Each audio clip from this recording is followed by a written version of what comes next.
Well, here I am. Rick Martin, at your service. Good morning. Hi. You're on time. I suppose that's a good start. Even an ex-tennis player remembers the importance of punctuality. Well, where would you like me to start? Well, the bar. Yes, give that bar a good clean. You'll find some detergent and a cloth somewhere handy underneath. Fine, then. And then what? Well, let's take one thing at a time, shall we? Oh, where did their booze bottles go? In a crate behind you. Oh, and while we're on the subject of alcohol, there'll be no drinking of the stock. Oh, this time of day? At any time of day or night. I'll have no one drinking on the premises while they're underage. After the knockback you gave me yesterday, I sort of figured that might be your attitude. It's also the law. I'm not too sure whether a person your age should be employed in a licensed restaurant at all. Well, then why don't you ring up the Department of Labor and find out? With a bit of luck, you might have to sack me. Is that what you want? No. It's just that I wanted to make it easier for you if you want out. Look, Rick, no one is forcing you to work here. I know that. Only after the way I behaved yesterday, it's really got me curious why you took me on. Well, I can assure you that if it hadn't been for Dr. Howard's recommendation, I certainly wouldn't have. But he spoke very highly of you, and I always respect his judgment. I only hope this time it isn't proved wrong. Don't worry. I need the money too much to blow an opportunity like this. Well, I suppose that's something. I just wish you were a bit cooler about the arrangement, that's all. I promised Dr. Howard I would give you a trial, and that's exactly what you'll be getting. By the sounds of it, it's going to be a trial without mercy. No, you'll be treated just like any other employee. But I will not be taking cheap, either to myself or to my customers. That'll be 45 cents, thanks, Dr. Baxter. 45? That's right. How come you've put your prices up, Ed? I haven't. I had a firm directive from Dr. Snape this very morning to do so, and I don't suppose I'll ever hear the end of it from everybody. Nobody will think to thank me for fighting that man tooth and nail to keep the prices down for as long as I Then have. let me thank you, Ada. Oh, I didn't mean you, Doctor. I mean, you have lovely manners. Despite all those aspersions against your character that we heard of recently. Not that I believe them, not for a minute. Yes, well, fortunately, that's all over with now. Yes, but the memory, the living nightmare of knowing you're innocent and unable to prove it. Well, if Luke hadn't got his friend Di to come forward and tell her story to the police, I might not be standing here right now. He hasn't done him much good, has it? He's still got the sack. Who told you that, Ada? Well, he is leaving, isn't he? Well, of his own accord. Oh, yes. Of his own accord, Ada. He's resigned in order to continue his studies. Oh, well, that's different. That's wonderful. And listen, who knows, when he gets through, you might set up and practice together. Well, that could be interesting, especially since he plans to study law. Law, hasn't he had enough of that? Well, I think he wants to look at it from a slightly different angle. I think he thinks that the legal side is a bit more lucrative in the long run. Probably is. Welcome back, Doctor. Yes, I heard the good news of your reinstatement last night. Thank you very much, and I'm back with a vengeance. Is this for me? Yes, as it happens, it's good to be able to ask for your assistance without having my head bitten off by Dr. Snape. Don't talk to me about that man. He's trying to send this kiosk broke, putting up all the prices. He certainly is a stickler for the book. Yeah, which is all very well, but not when there's a patient at risk. Good day. There you are. What's that for? Water. Why? Well, that's all you ever come here for, isn't it? Oh, well, since you put it so charmingly, Ada. Mrs. Rogers drink a lot of water. Gallons of it. Gallons of it. Oh, I don't know. She never stops. I think she's going to grow fish gills some of these days. Cheers. You seem to have quite a thirst there, Mrs. Rogers. Oh, it's good for you. Well, that's possible, but from my experience, I've found that it's not necessarily a good thing to have a constant craving for liquid. Oh, rubbish. Everyone's parched in this weather. What are you all looking at me for? You would think I was on the booze. Well, if what Ada tells us is true, we're glad that it's not. But, well, without wanting to alarm you, you could be suffering from dehydration, which is very often a sign of illness. Oh, you doctors have got illness on the brain. Maybe, but it might be advisable for you to have some tests done. You and Dr. Shaw, all he ever talks about a test. There's nothing wrong with me. I'm as fit as a fiddle. You might be in for a shock, my good woman. Tell you what, the number of headache powders she takes, I don't think she'll have any insides left in her. And it wouldn't surprise me, Ada, the way your tongue wags if it didn't just drop right out on the counter in front of you.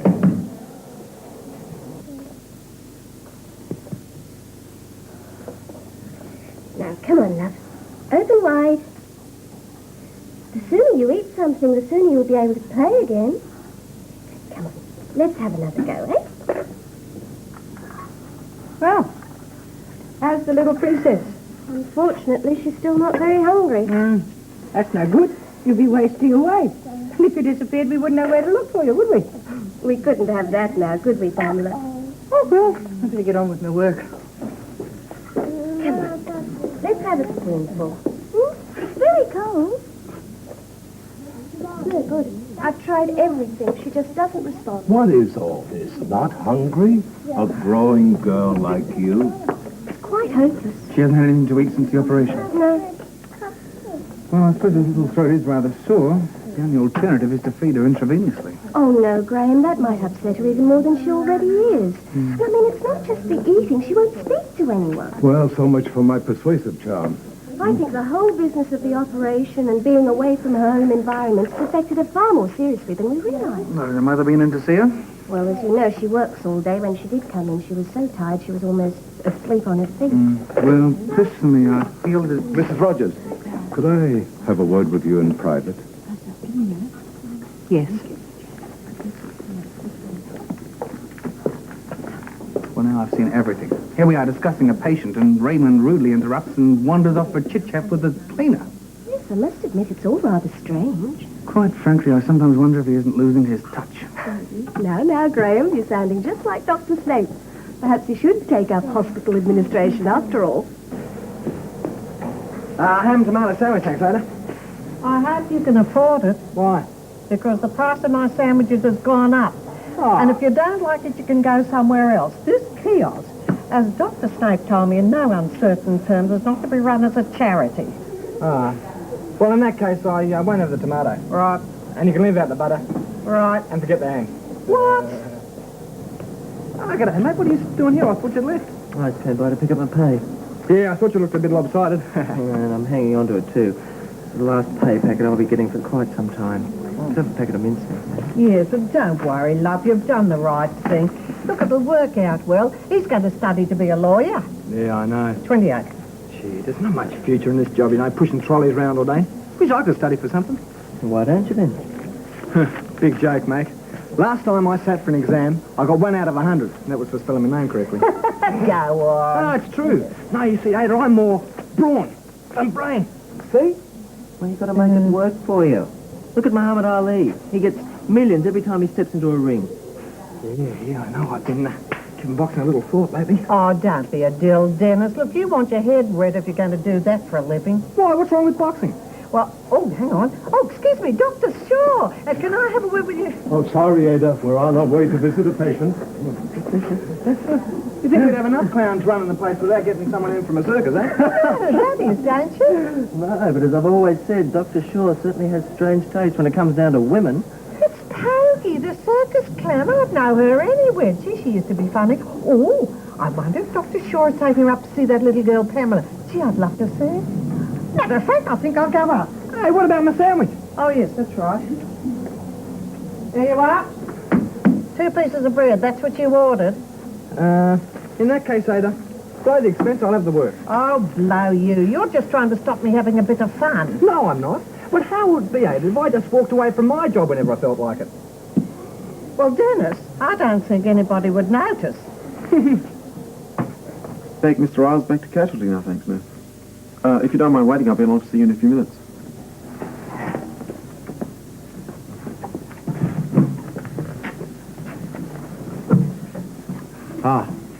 Miss Barrington. Dr. Miller asked me to find out whether this room's ready or not. Well, it will be as soon as I finish writing up these notes. Shall I tell him 5 minutes? 5 minutes and a half. I ran into your brother a few minutes ago. That's right. He just came in to pick up his pay. Yes. You must really be pleased he's going to uni. Uh-huh. Actually, we're going out to lunch. Do you want to come too? It's becoming a habit. It's a habit that I could get to like. Lobster? No, I was thinking more about bunnies this time. I don't like rabbits. What with all this business of the suspension and everything, I've always forgotten what it's like to celebrate and socialise. Well, we can't have that. No, we can't. And I've got a hunch that you might be just the remedy I'm looking for. Wow. Let's just go out to lunch and take it from there. Neither can Dr. Miller. 4.5 minutes.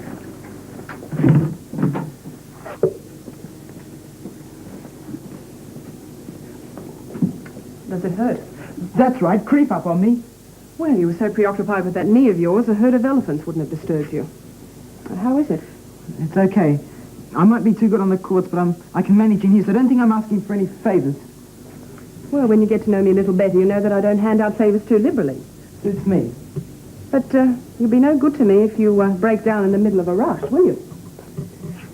Look, we've been going like the clapper since we started, so let's have a cup of coffee and sit down before we open. Great. I'm sorry I was a bit stroppy earlier on. Ah, forget it. It's probably a good idea to see the bad side of someone first off. What's the saying? To be forewarned is to be forearmed. Oh, and I phoned the Department of Labour. There's no law against you working in a restaurant. Oh, how about that? Looks as though you're stuck with me then. Yes. So if I could have your address. Is that necessary? Well, apart from the fact that I am your employer, have you ever heard of the tax sheet? Okay, but see, at the moment I'm not living anywhere permanent. Goodness, don't tell me you're sleeping on a bench in the park. No, I'm staying at a hostel in the city. Oh, well, wouldn't you like something of your own? Sure, but have you checked the cost of rents lately? At the moment, a hostel is all I can afford. Well, how about a small loan? I said before, I'm not asking for any favours, Anne-Marie. I'm earning my own money now, right? I don't need charity any longer. Well, I wasn't offering you charity. Oh? Previously, I said that there's a lot that I would like to teach you, and I mean that. But there's one thing that you must learn for yourself, and that is the difference between pride and stupidity.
Are you all right?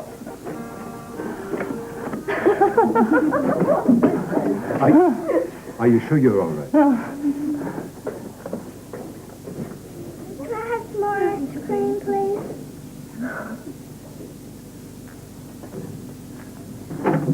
Graham, Oh, hello, Ian. it's lunchtime. I thought for a change we might have it together.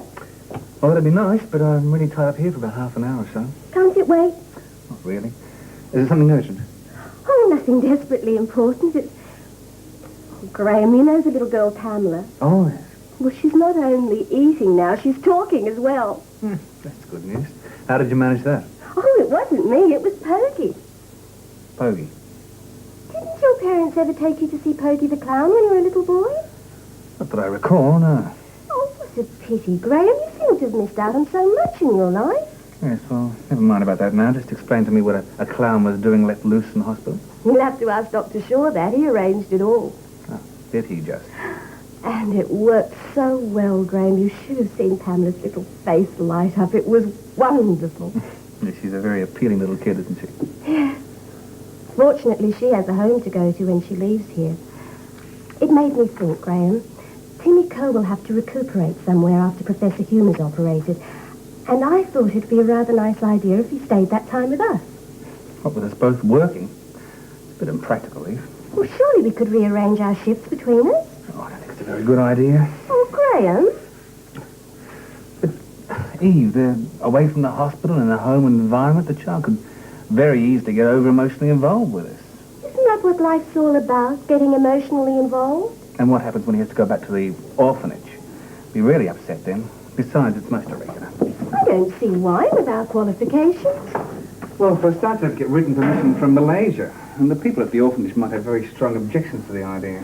Graham, I know Dr. Owen personally, and that's a load of rubbish. He'd know that with us the child would be in safe and competent hands. Oh, Eve, be sensible. The boy's not even here yet. He hasn't even had the operation. He's got to survive really major surgery for a start. Yes. Yes, I suppose that's true. But promise me you'll at least think about it. All right. But I don't think I'll change my mind. No, it was a clown. Absolutely. And get this. Dennis turned to Ada and said, gee, I thought we had enough clowns running the place without having to bring them in from us. Oh, that sounds like our Dennis, all right. Oh, excuse me, I'm wanted. Here comes the date. Thank you, waiting. Not at all. Would you like a drink before we move to the table? Yes, I'd love a Fanta, please. Good. Rick, excuse me. I'm really pleased you got the job here. It's a beginning. Kim would like an orange juice, thanks. Okay. It's really great seeing you again, Rick. I thought we'd lost touch with you forever. Yeah, well, here I am again. Right. Hey, maybe we can arrange that night out we planned together before the operation. Forget it. I'm not on my back anymore. I'm here, I'm working. I don't need to be patronised any longer. Hey, that's a bit rough, isn't it? Or have you got a very short memory? My memory has never been a great handicap. But I would have thought that somebody who'd been so decent to you in the past deserved a little more respect.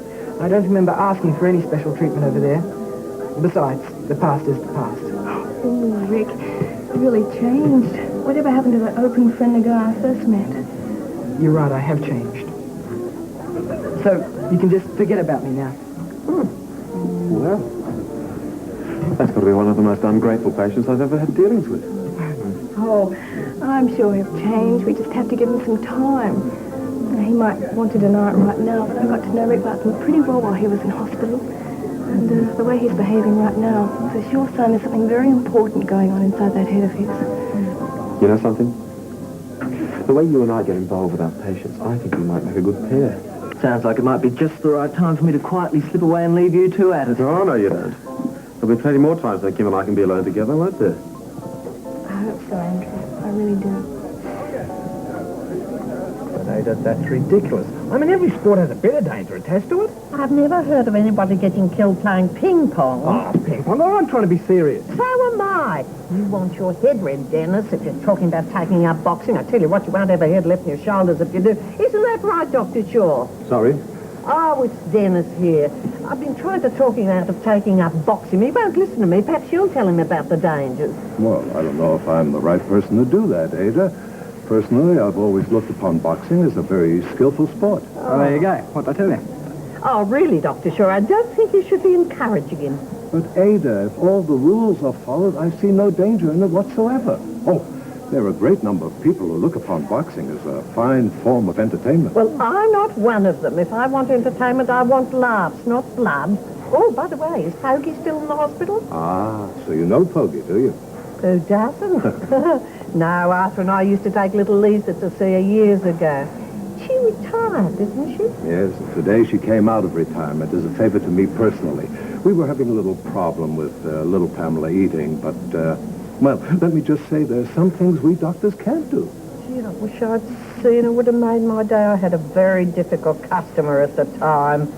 I bet that busybody Trixie Rogers was there, though. Yes, as a matter of fact, she was. Oh, I knew it. I know exactly what that woman's like.